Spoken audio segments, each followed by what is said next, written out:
আজমলে তৰুণ গগৈৰ আগত পতা নাছিল মিত্ৰতাৰ কথা। আজমলৰ মন্তব্যৰ পাছতে এই প্ৰতিক্ৰিয়া প্ৰাক্তন মুখ্যমন্ত্ৰী তৰুণ গগৈৰ। কংগ্ৰেছৰ সৈতে মিত্ৰতাৰ নিশ্চয়তা কোনে দিছিল বুলিও প্ৰশ্ন কৰে তৰুণ গগৈয়ে। কেনেকৈ বিশ্বাসঘাতক কাৰ লগত কৰিছিলে কওক, কাৰ কোনে কৰিছিলে? আজমলে কাৰ লগত কৰিছিল? নাম নকয় কেলে? নহয় জানে কাৰ লগত কৰিছিল? এটা ব্যক্তিগত মানুহটো কৰিব লাগিব, নকয় কেলে যে মই আমুকে মোক এচেঞ্চ দিছে। সাম্প্ৰদায়িকতা ৰাজনীতি কোনে কৰিছে? বিজেপিয়ে কৰিছে নে হিন্দু ৰাষ্ট্ৰটো বাদ দিয়ক, কওক যে আমাক হিন্দু ৰাষ্ট্ৰ নালাগে। আজি নকয় কেলে? মইতো কৈছোঁ এপিটি কোন? বিজেপি আৰু এজিপি, UDF সৰ্বানন্দ সোণোৱাল আৰু আজমলৰ লগত কোনো পাৰ্থক্য নাই। বিজেপি সভাপতি অমিত শ্বাহক মুকলি প্ৰত্যাহ্বান জনালে প্ৰাক্তন মুখ্যমন্ত্ৰী তৰুণ গগৈয়ে।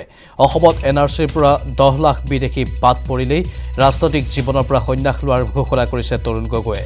হিন্দু ৰাষ্ট্ৰৰ নামত অসমক কেতিয়াও দ্বিতীয় ত্ৰিপুৰা হ'বলৈ নিদিয়াৰো হুংকাৰ দিয়ে প্ৰাক্তন মুখ্যমন্ত্ৰীজনে। বৃহস্পতিবাৰে বৰপেটাত এই মন্তব্য প্ৰকাশ কৰিলে তৰুণ গগৈয়ে। অমিত শ্বাহে যোৱাকালি কি কৈছে? তেওঁ মহাৰাষ্ট্ৰত কৈছে অসমত 40 লাখ বিদেশী আছে, NRC তেওঁলোকৰ নাম বাদ পৰিছে, এইসকল ইনফিল্ট্ৰেটৰ্ছ, তেওঁলোকক আমি বহিষ্কাৰ কৰিম। এতিয়াও কৈছে, মই তেওঁক চেলেঞ্জ কৰিম, যদি 40 লাখ আছে, 40 লাখ নালাগে, মোক 10 লাখ উলিয়াই দিয়ক। যদি 10 লাখ উলিয়াই দিয়ে মই সন্ন্যাস হম, আৰু যদি নোৱাৰা তুমিও সন্ন্যাস হম। কওক, আমি অসমখন কেতিয়াও ত্ৰিপুৰা হ'বলৈ দিব নোৱাৰোঁ। হিন্দু ৰাষ্ট্ৰৰ নামত অসমখন আমি ত্ৰিপুৰা হ'বলৈ নিদিওঁ আৰু নিদিওঁ। তাৰ কাৰণে আমি যিমান সংগ্ৰাম কৰিব লাগিব। হিমন্ত বিশ্ব শৰ্মাই আজমলক কল, গাখীৰ আৰু মৌ খুৱায়। আজমলে হিমন্তক খেজুৰ আৰু বিৰিয়ানী খুৱায়। ৰাতি ৰাতি আজমল আৰু হিমন্ত লগ লাগে। এই কটাক্ষ প্ৰাক্তন মুখ্যমন্ত্ৰী তৰুণ গগৈৰ। হিমন্ত আৰু আজমলক ফেটিসাপ আখ্যা দি এনে ফেটিসাপক গাখীৰৰ পৰিৱৰ্তে বিষ খুৱাই মাৰি পেলাব লাগে বুলিও মন্তব্য কৰে প্ৰাক্তন মুখ্যমন্ত্ৰীজনে।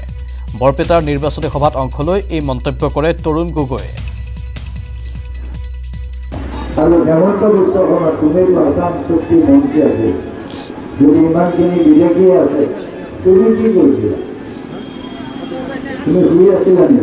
আজি বজৰ দিনত হেমন্ত বিশ্ব শৰ্মাই গাখীৰ, মৌ, আপেল চব খুৱাই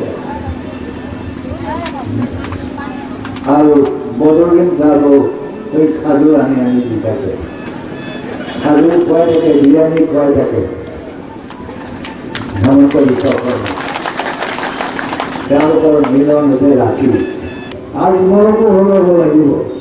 আজমলে যিটো যুগ আৰু আজমল মইতো তেওঁ আমাৰ খেতিহাক, হেমন্তও খেতিহাক, এই দুটা খেতিহাক আমি ডাঙৰ হ'বলৈ দিব নোৱাৰোঁ।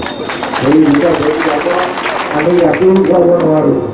এই দুটা খেতিহাকক আমি বিষ খুৱাই হ'লেও মাৰিব লাগিব।